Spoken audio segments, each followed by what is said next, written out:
Pahingaan ko lang yung makina. Bigat yung karga ko eh. 5 kilos. Bigat na ito. Pag dito. Pahingaan ko lang makina konti. Grabe yung ahon dito.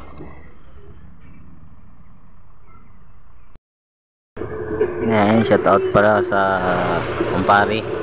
Nagbigay sa kumpare ko kay paring Bitoy, kay Maring Mary. Ayan.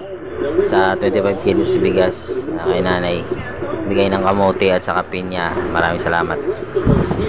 Ayan, dito na tayo sa ano, ayan paakyat to. Ayan, Mabitak. Ayan, sa unahan windmill na yan, sa dulo windmill. Ayan, dito. Oh, grabe yung pagspag. So, oh. Ano oras tayo umalis? Alas 3. O, timean natin sa oras natin. Ano oras na dito sa aking relo? Alas 5:05. 2 hours yung biyahe natin. Ayan o. Ang dala natin o. 25 kilos na bigas. Pinyat kamote. Mabigat pa yung tools ko. Ayan o. Sim lang yung motor natin.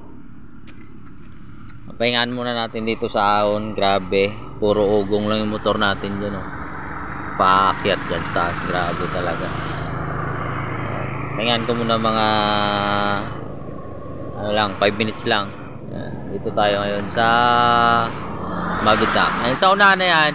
Ayan, windmill yan dyan sa dulo. Ayan o, windmill. Dito tayo sa ano, pahon. Grabe, mula dun sa baba hanggang dun sa ano, yan paakyat dyan. Grabe. Alas 5 pa lang, dito na tayo. 2 hours pa lang yung biyahe natin. 2 hours yung biyahe natin. Galing tayo sa Tayabas, Lucena. Alas 3. Ayun oras sa relo ko. Alas 5. Advance to eh. Oras sa relo. Cellphone ko na lang. Alas 5:06 na. Pahingaan ko muna mga ano lang, 5 minutes lang yung makina. Grabe. Karga natin yung bigat. Ahon dito. Ganda yung ano dito. Pag-spag yung